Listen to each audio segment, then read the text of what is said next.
Okay, we actually had a cancellation for our next speakers. We're going to skip right over to the keynote interview. We had a strategic value of the IPO, which we're not going to talk about today, but that's okay. I do want to call up Yossi Vardi, who's our moderator for our next speaker, Bracken Darrell, and they're going to talk a little bit about Logitech and deal making around that company. Yossi? Well, I have a great pleasure to introduce you to Bracken Darrell, the President and CEO of Logitech. Bracken, please come over. Bracken and I know each other. And he told me, Vardi, enough with your interruptions. Tell one joke and then turn me on and leave me on the stage. So this is the deal. Bracken, take a seat. Okay. You can sit here or here or here. Let's sit here. Let's sit far apart. Okay, good. I guess that's okay. So I will start with my Jewish mother joke, because perfect. I made a whole career by recycling 7 jokes, And then I will let you to do your shtick. I'll do my shtick, then you can ask questions, or anybody else can. Good. So this Jewish mother has her 80. You know what is Jewish mother? Of course I do. Good. So she has her 80th birthday. And 3 sons are trying to buy her some nice gift. So the old son buy her a Mercedes, spend $150,000, bring a shiny black Mercedes. The middle son think what he will do. He buy her a diamond with size of a nut, $250,000. The youngest little kid doesn't know what to do. He goes and buy a parrot for $400,000. Speaks 29 languages, sings 15 tunes of music, know how to translate. Amazing. Come Friday night, all of them come and say, well, Mom, how do you like our gift? So she looked at the old son, she told you, Mercedes. You bought me a black Mercedes. Every day I have to go down and clean the dust because you see any piece of dust and I don't know how to drive and people are scratching it and I have to do an insurance. What kind of annoying gift you bought me? And you, she said to the middle, you bought me diamond ring. I didn't have one quiet night. I'm awake all the night. I'm afraid a burglar will come. I have to do insurance. What kind of a gift? And then she looked at the young son with a smile and she said, but you, Ingele, the chicken soup was so good. Okay, now it's your turn. Okay, well, I think I'm not going to take too long, so you can ask questions or you can ask questions. I thought I'd just real briefly describe kind of what we've been up to the last few years. I think everybody in here knows us as the mouse and keyboard company, which we are. And by the way, there's a keyboard that's going to obsolete us right outside the door, so I'm going to buy it as quickly as possible since we're at the Israeli Deal-Making Summit. So when I came to the company, I came about 5 years ago, but I'll start even before that. So Logitech was started in 1981. How many people in this room have a Logitech device? Okay, not all of you, which is not enough, but a lot of you do. So Logitech was started in 1981, and actually Yossi asked me a few minutes ago what was our first product. What was your first product? Our first product, I believe, was actually a spreadsheet software program that didn't do very well. But 6 months later, the founders, who were 3 great guys, one was French-Swiss, the other 2 were Italians, they'd all come to some way, shape, or form to Silicon Valley. They actually started the company in one place, but pretty quickly they moved into an office that's at 165 University Avenue. That probably doesn't sound familiar to anybody here, but anybody know Palo Alto? Some of you do, a few of you do. Well, 165 University is right next to the bicycle shop, Palo Alto Bicycles on University Avenue, and it's and the office was in the 2nd floor. That same room that Logitech was the first one in, later became the founding place, I believe, for PayPal and for Danger, and then later for Google. So that's a really valuable place, by the way. Should be. So we started in 1981, pretty quickly found our way into the mouse. We were an OEM company, and And for the next 5 or 6 years, started making mice for different companies. Remember Sun Microsystems? HP, I think there's probably somebody here from HP. Apple, that little company. So we made OEM mice for somebody else. And then the two of the founders, one of the Italians and the French-Swiss founder, were on their way to see this little company called Dell and try to get the mouse business with them. And on the way there, they had to book their flights. And the Dell, as you may know, is near Austin, Texas. But to a European whose English is not perfect, Austin and Houston sound very similar. And so they landed in Houston, Texas, which for those of you who know Texas geography, which is probably not too many of you, Houston and Austin are not very close. They arrived and did what you do and tried to find the address in Houston. Of course, it was nowhere nearby, so they had to rent a car and drive. And that was a really valuable drive, because on the drive between Houston and Austin, the Italian talked the French-Swiss founder into launching their own brand called Logitech. And the company was called Logitech. The only reason it was called Logitech, it was supposed to be Logitile, which if you speak French, you might know, means software. But that wasn't available. It was taken by somebody else, so they used Logitech. So we got in the mouse business, and the rest you start to know. Between 1981, I love to write on whiteboards. This is a really small one. I realize none of you can read it, but it'll help me. So between 1981 and about 1998, the PC industry, the personal computer industry started to take off. And we were making the mouse for those PCs. Then in 1998, another thing happened, which was the founders handed over the leadership to a guy named, and somebody in this room might know him, Guarino De Luca. Does anybody know him? Yeah, a few of you, okay. Well, I've been with Guarino the last couple of days. He's our chairman now. So Guarino took over in 1998 and proceeded to have one of the most amazing runs in public company history. 40 consecutive quarters, 10 straight years, uninterrupted, double-digit top line, double-digit bottom line growth. Now, I have yet to have anybody correct me, but I believe that's the only company that's ever done it on the NASDAQ, but I may be wrong. But anyway, there aren't many. So it was an incredible run. And the reason why they had that run was they had 3 ways to grow. Well, the reason they had the run was because they had great people, including a great leader named Guarino De Luca. But the fundamentals underneath that were these. The PC was growing, so it was growing. We were in the mouse business, and then we launched our own mouse, and then we started gaining market share in the mouse business for aftermarket. And then we entered the keyboard business, so we entered an adjacency. And then we entered another adjacency called PC speakers, and another one called webcams, and another one called headsets. We just surrounded that platform of the PC as it was growing. So we were growing here, growing market share, and going into adjacencies. So that was the story. And that was terrific until about 2008 or 9, and then the PC leveled off. And when the PC leveled off and then started to decline, this model didn't work very well. 2012, I came in. Now, I came in after a bumpy period.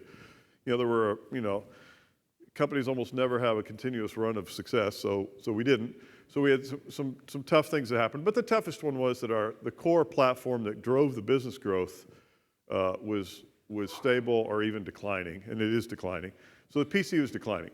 So I came in 2012, and my first fiscal year here was fiscal year 2013.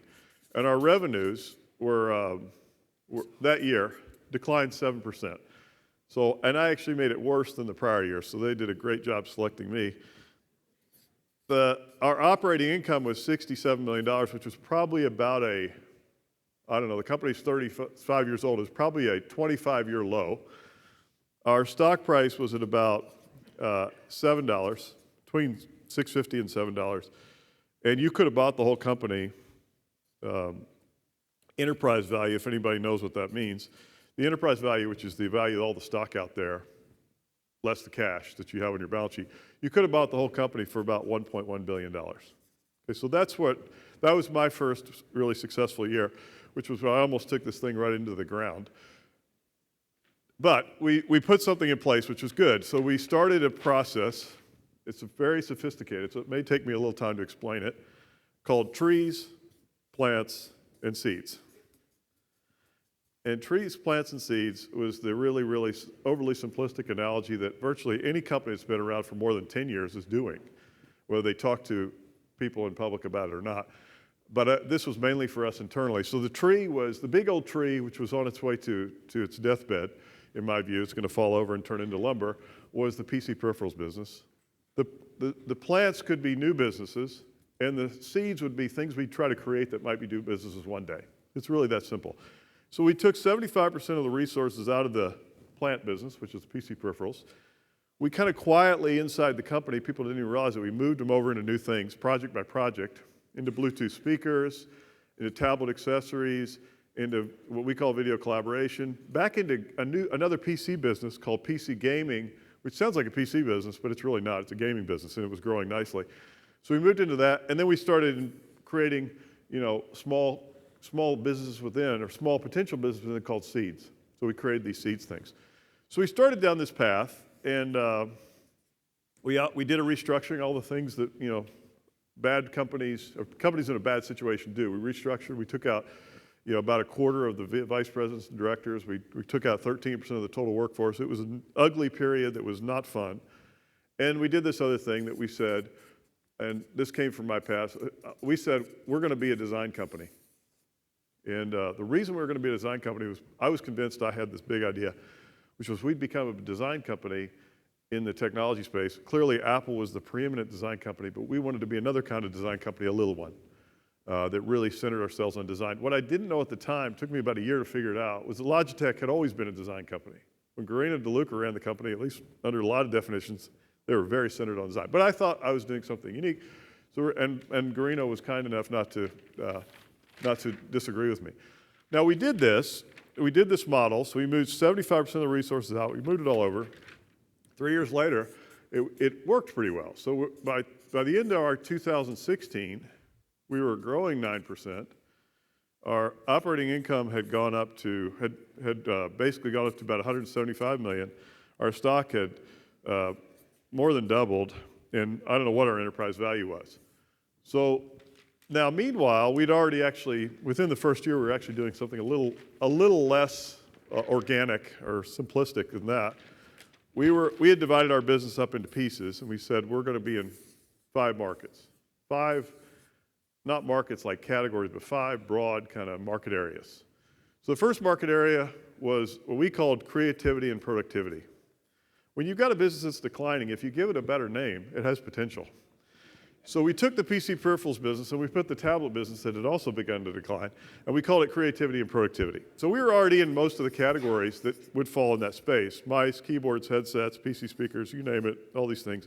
Not all of them, but almost all of them. The next one was music. Now, in the music business, we had gotten into Bluetooth speakers, and some of you may own one. How many people in here own a cylindrical speaker that you're maybe not sure what the brand is, but it's kind of beautiful and has great sound, and it's mobile? It's called a Yui Boom. A few of you? Okay. That's big potential this Christmas. Remember that. We've always got new things coming. So we got into that, and then PC gaming, we just took, we had kind of stopped investing in it because the prior regime probably didn't have kids the age of my kids. I had this enormous advantage coming in, which is I had 3 kids, and all 3 of them were PC gamers. So when I came in, they didn't care at all about the job I was in, but they loved the fact they were going to get free mice and keyboards for gaming.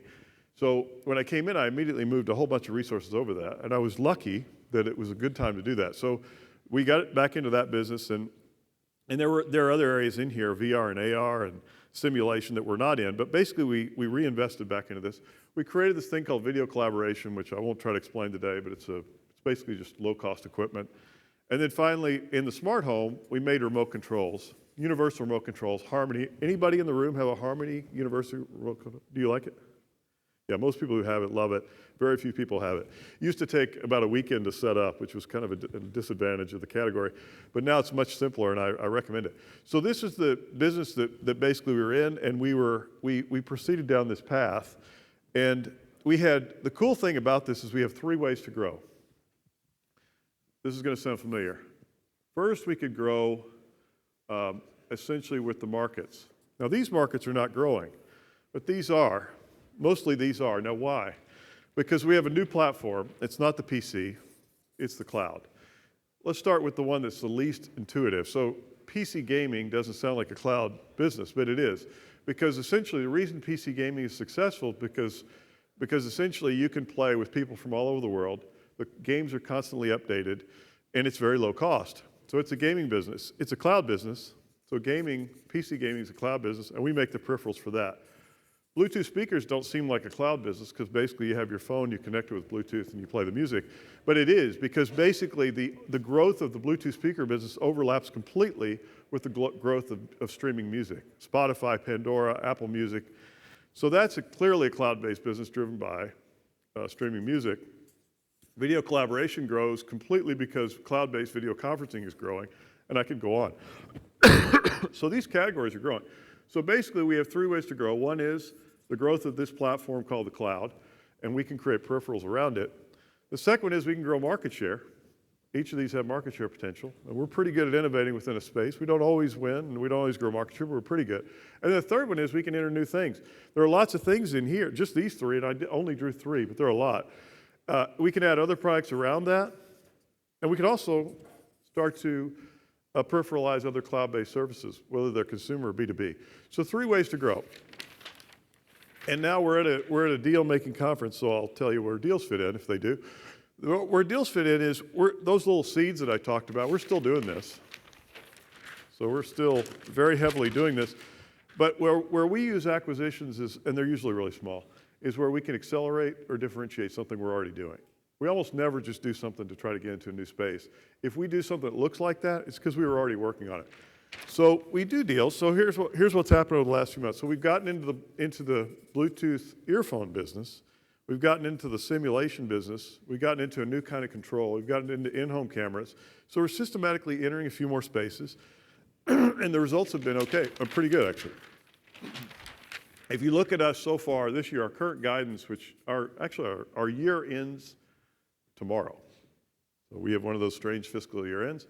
So our year ends tomorrow, and here's our guidance. Our current guidance is about 12 or 13% growth, $225 to $230 million of profit. So we're 4x. Our stock, as of right now, is the highest it's been in a long time. It's at $32, and our enterprise value would be really high compared to then, $4.7 billion. So it's been so we've gone from 7 to 32. So we've gone up over 4 times. But the cool thing, and I'll close on this, Yossi, and then we can take more questions, or we can talk about anything. The cool thing is the reason that we're all here, which is, I think the reason we're all here, is the fact that I suspect everybody in the room has a similar view to the one I'm going to give. In this room, there are who knows how many different things, and very few of them are connected. And Internet of Things, I hate that term because it sounds like there's some specific Internet about things, but my view, and I think most people's, is within 20 years, everything in this room will be connected, absolutely everything. The cost of storage is going to approach 0. The cost of microprocessing will approach 0. The cost of the sensors will approach 0. The cost of utilizing the cloud will approach 0 on a per-use basis. And so if that's the path we're on, then everything here is going to be reinvented. And little Logitech, which we're a small company, we're always going to be a small company, our goal is just to find small spaces where we can help take advantage of that, and it helps improve consumer experience. So there are almost unlimited opportunities out there for any company that has a combination of technologies they can bring to the party. And so we're going to be one of those, but in a very small way. Thank you very much. I will take the first question if it's okay with you. Sure. And also if it's not okay with you,